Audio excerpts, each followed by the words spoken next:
Hello everybody and welcome back to ZakIsCinema. Yes, welcome back. We have finally made it to the end of our Final Destination franchise review series. So if you just find yourself like one of those people that are just walking around kind of scared of your environment and everything and everyone who is also in your environment, and you're just walking around as this little like self-diagnosed hypochondriac of some sort, just waiting for death to come knocking at your door, and you're scared of everything, so you come here to ZakIsCinema's living room corner. Well, welcome. If that's you, just welcome here. You're always welcomed here at ZakIsCinema, of course. So yes, today we're going to be doing another movie review, so let's just hop right into it. Today we're going to be reviewing and discussing the new movie Final Destination Bloodlines, or Final Destination 6.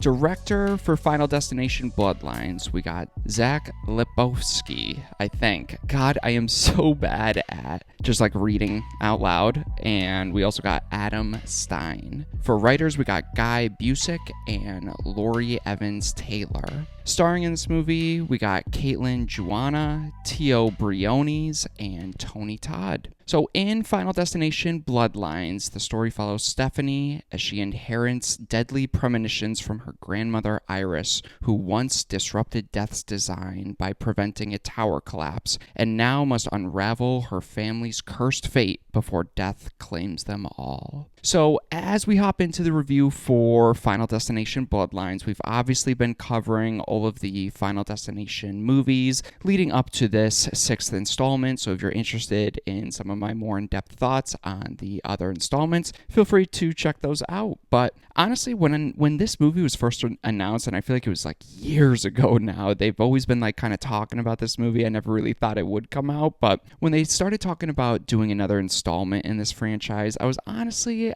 I wasn't too happy about hearing about it, honestly, because I thought Chapter 5 or Final Destination 5 just wrapped everything up so perfectly that I never really saw the need to throw out another movie and kind of do the whole spiel again. But, you know, I was holding out hope, just kind of hoping and wishing that they would bring it back if they do, and hopefully do something a little bit different. And based off the marketing, trailers, and everything, it seemed like they were trying to add more to just this simple formula that we've seen in 5 other movies here. So I was hoping that they'd come back after a long time. I think it's been like 13 years or something. So I was hoping they'd come back and learn from their previous installments and try to do something different here. So yeah, let's hop into the review section. And as the title said, this will be a spoiler discussion and movie review. Not spoiling the entire movie, but just like in my positives and negatives here, just going into more specific details and discussing the ending. So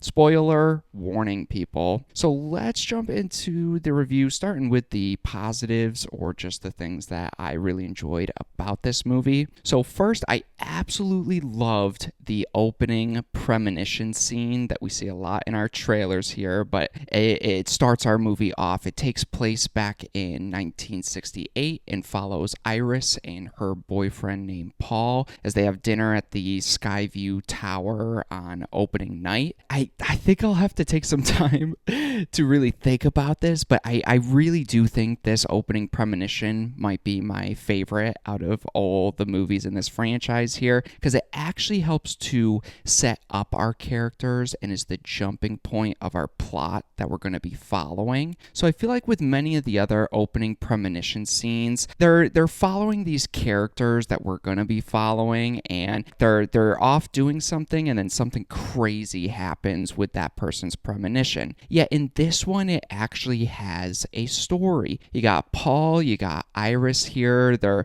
going to this beautiful tower dinner scene because Paul is planning to propose to Iris. So there's a whole story and character development, and it helps kick off our plot moving forward. So it doesn't just like have some characters characters and then just something crazy happens. Like, you're invested in this couple that we're following here, wondering what's going to happen. I just like how they do that premonition a little bit better because it kicks off everything else that we're going to be seeing in this movie here. And I think the opening is so intense as well. I think they do a great job at going back to what some of those earlier films did at building up to the kill. They show you a ton of things at the beginning that come into play once the tower actually starts collapsing. Like, you have the kid that's throwing the pennies or dimes or whatever he had. You got the like wind kind of shaking the tower. You got people dancing all over this glass floor that doesn't look too stable at all. Everything's kind of building, and you're also kind of wondering what is the first thing that is going to set this all into motion here. So I really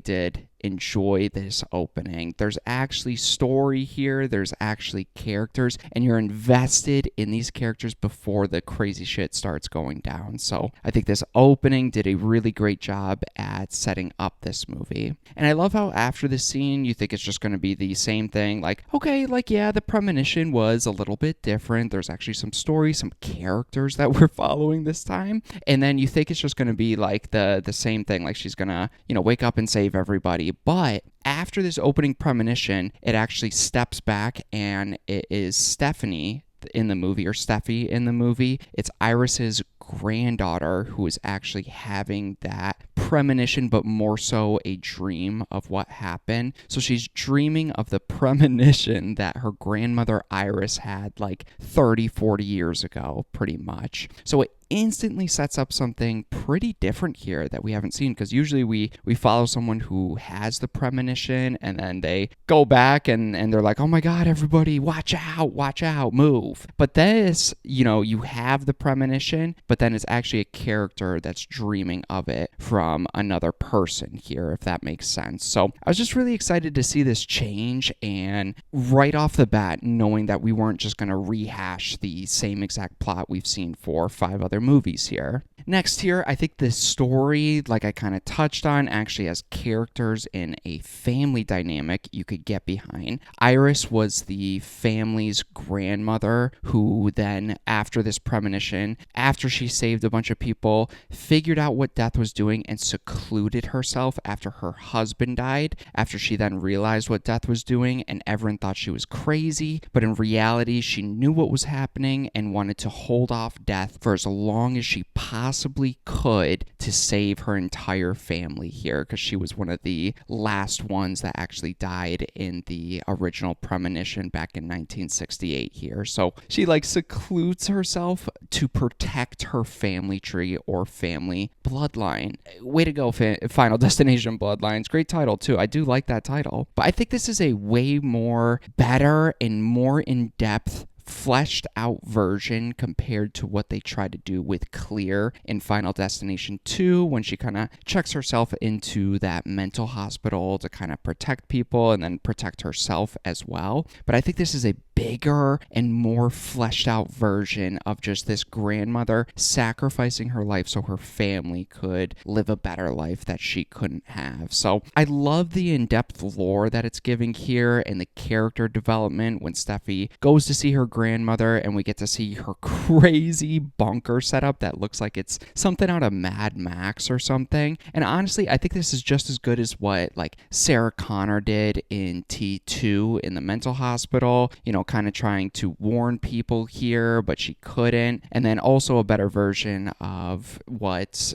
Halloween 2018 did with Lori kind of secluding herself to protect her family. I don't know. I think this is a way better version of it, because you see the sacrifice and the torture this woman went through secluding herself just to protect her family here. This poor lady knows that everyone thinks she's crazy and out of her mind, but she knows what she's doing here. So I like that initial setup because it's something different here, and then also adds a lot to this family dynamic and all these characters that we're going to be following. So next, let's talk about the kills and characters, which I think think are both positives in this movie. Like I said, you get a great family dynamic with everyone and you buy into it. It feels realistic with death chasing this family bloodline. And I think the deaths also go back to what the first couple movies did and set up these like in real life saw traps, pretty much. That's what I think of them as. And they show like pieces of the environment and you kind of have to guess who's going to die, what's going to set this chain off, and how is it all going to play out and what exactly is going to kill this character here. So I love that because it hones back into like chapter 1 and chapter 2 where it's kind of builds up and crescendos to that kill scene that I think kind of petered out as the franchise went on. Like the later half of the franchise just kind of like set up your kill scene and you just kind of watch it play out. You kind of knew what was going to happen. But in those first couple, there's a lot of misdirection. 5 has a lot of great misdirections as well. And I think this movie kind of brings it right back to those types of kill scenes. Like I said, in real life saw traps, pretty much. And I think the scene that showcases this the best is that backyard cookout barbecue scene with the glass shard and the ice chips that I think they showed briefly in some like teaser trailer or commercial here. And it's set up when they're, having a family barbecue for Iris after she had died,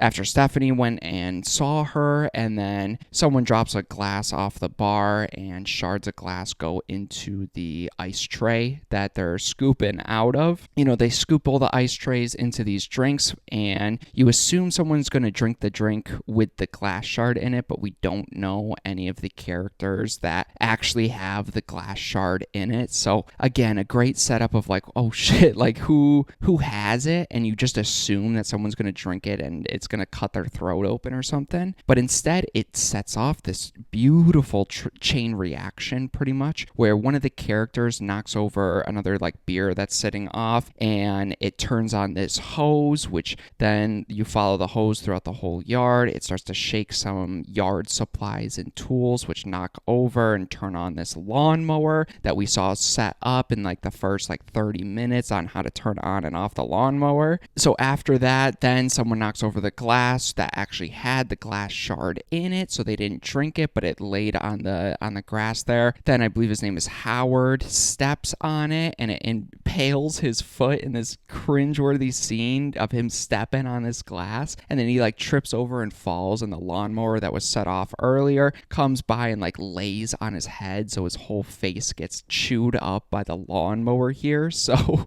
again, just like crazy scenes like that. And this scene in particular, it sets it up with the glass, and technically the glass did cause this kill, but not in a way that I doubt anybody really expected, or at least I had no idea that that's how that was actually going to play out here. So I think they do a really great job at every scene just having so much misdirection, so much mystery, and adds a lot of intensity here as well. I think they also have a great kill when we figure out how death is going through the family here. Steffi gets this book from Iris with pretty much all the Final Destination lore and figures out everyone at that original Skyview Tower dinner. They all went on to have families, and then all of their family trees started dying but Iris, and then we'll get into who the other character is, but there's 2 other characters with Iris that are the last ones left, so Iris is holding off for her family tree here. So once they kind of like figure out the order, it leads to a great scene where Stephanie is trying to predict how I believe her cousin Eric is gonna die because they think he's part of the family, and then she's like they're walking down this street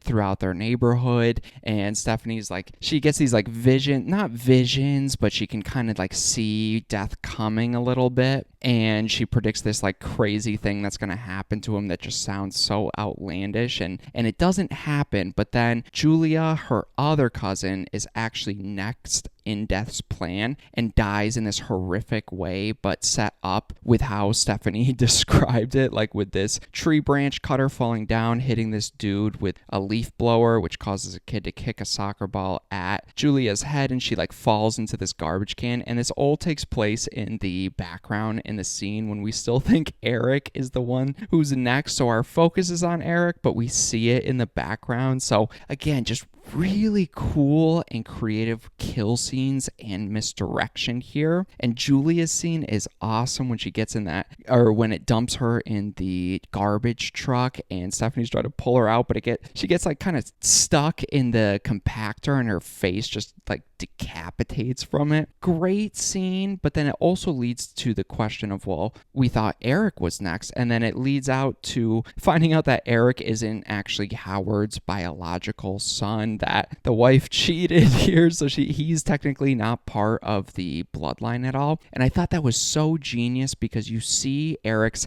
death in that first initial teaser trailer in the tattoo parlor. That scene still takes place, but he doesn't die that way. And it's just great misdirection because when he showed back up after that, I was like, what the fuck is going on? And then you find out he's not even technically part of the bloodline here. So amazing misdirection here, but then also with that, it's adding more to the family dynamic as well. So I just thought that was fantastic. And next here, I love what they do with Tony Todd in the movie. We actually get to find out some lore and backstory with Bloodworth, and we find out that he was the little kid in the initial premonition with Iris. And when she's having that premonition and poor Bloodworth is like trapped in that cupboard after his mom hides him in there when the whole building's like on fire and collapsing, and then he just sees his mom engulfed in flames. Even though it was a premonition and he didn't see it, that scene was fantastic. And just like, I was like, oh my God, this poor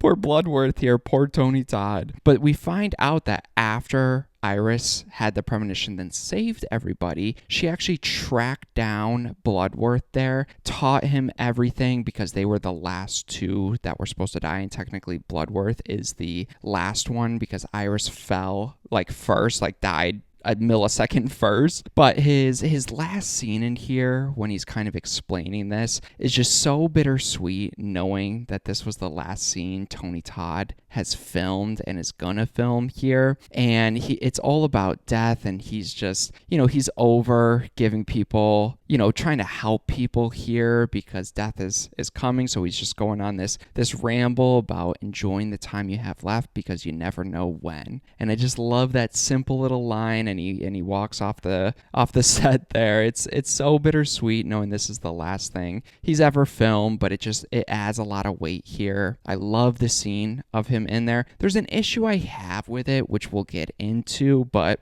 still, great scene that adds some necessary character development to Bloodworth because this is the 6th movie and the only time we've ever had really any backstory for him. And I love that simple little twist. It really adds a lot to Tony Todd's character here. And then speaking of Tony Todd, he kind of goes over the couple of ways that you can cheat death here by taking another life or, dying and then coming back kind of thing, like resuscitating somebody. So I love as the family's trying to figure out how to stop death here. And then through Tony Todd, they find out if they kill someone, bring them back, it'll stop. We've seen that before. Or in this movie, they do it a little differently where Bobby, one of the other cousins, is a character who has a severe nut allergy, which leads to this fantastic kill scene. So their whole plan, him and Eric plan to have him eat some peanut butter here, die, and then they're in a hospital already, so they'll bring him back kind of thing. It leads to some funny parts in the movie, and it's just a creative, cool, neat detail that they try to play out with, but it leads to this fantastic MRI kill where,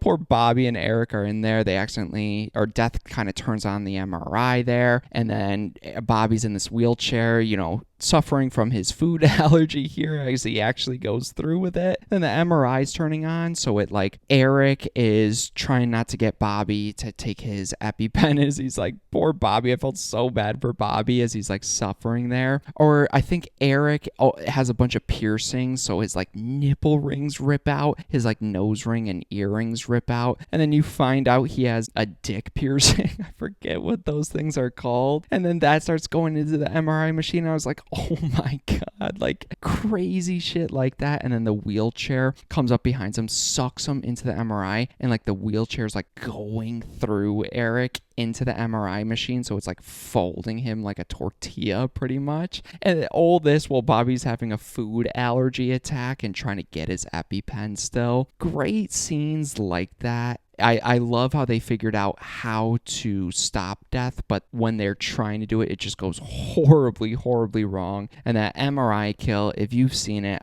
I don't know. I think that's got to be one of my favorite kills throughout this entire franchise here. And I also love the ending. We didn't really get into it, but Stephanie has a mom who grew up with her mother Iris here, and it just like it messed her up. So she kind of isolated herself from her kids and her husband, but she's kind of coming back after Iris died. But they go to the cabin to try and stop death because mom wants to make this huge sacrifice, saying like, you know, I'll do what Iris did. I'll stay in the cabin. I'll keep isolating myself to kind of help our family bloodline here. And then death has this crazy final battle where it basically explodes the cabin, traps Stephanie in the RV underwater, and explodes her brother and her mom. And then her mom like saves the brother. She dies like crazy, just out of nowhere dies. And then the brother has to save Stephanie. And then you think she dies, but then he brings her back. And that's how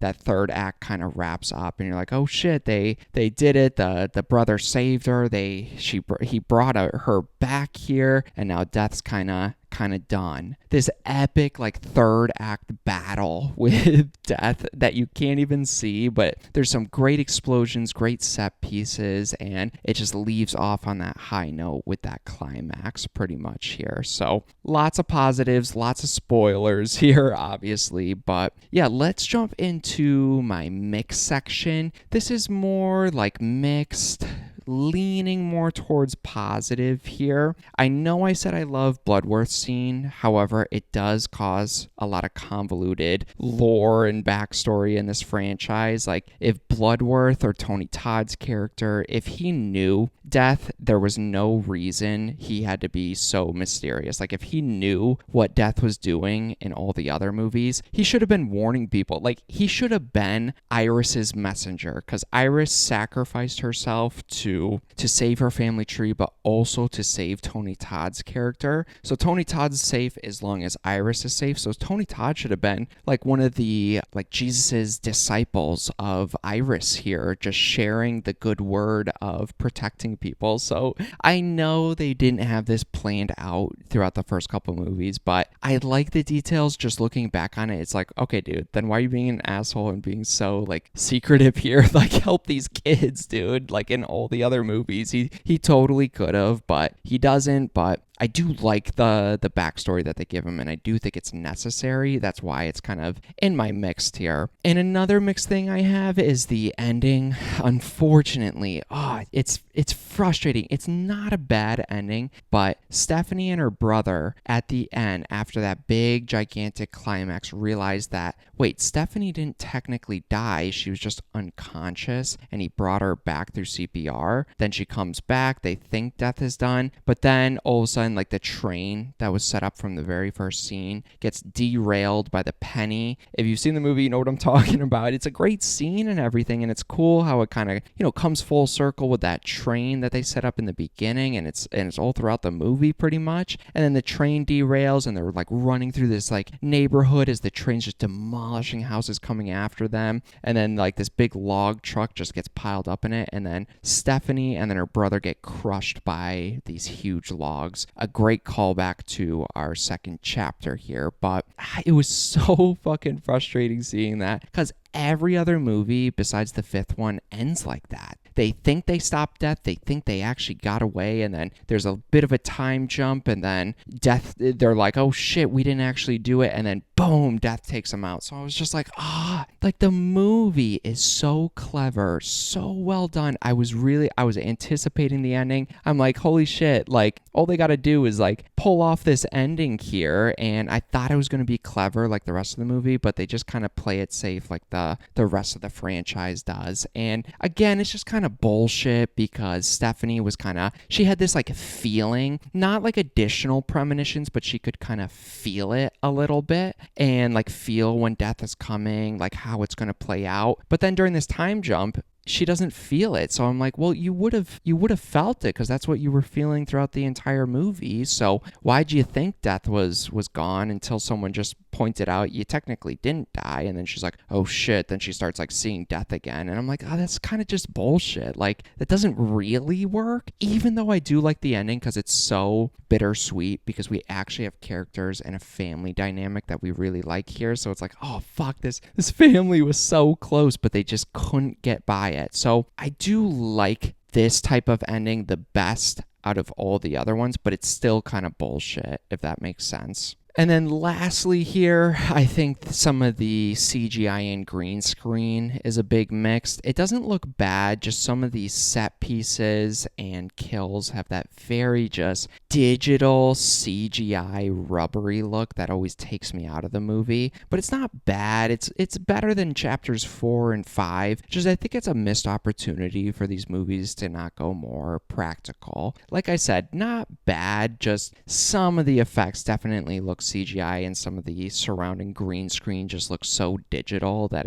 it's borderline on that like video game cutscene kind of look to it. So a little frustrating with that, because I think these movies, all of them, would be elevated so much more with great practical effects. But I would say overall, this movie is so much better than I thought it would ever be. It's a Final Destination movie that uses the formula but does something different with it and lets us see death play out through a family bloodline, full of creative kills, characters you like, and has some of the best kills in the entire series. For my rating, this is a movie that I would like to own. I'd want to add it to my collection, and I'd be fine paying the full price, especially for the 4K edition of Final Destination Bloodlines. So you guys have my Final Destination review here and my final thoughts on Final Destination 6 or Final Destination Bloodlines. So yes, let me know down below what you thought of Final Destination Bloodlines. Did it live up to your expectations? Was it better than you thought it would be? Were you disappointed? I'd love to hear all of your thoughts and feelings below. But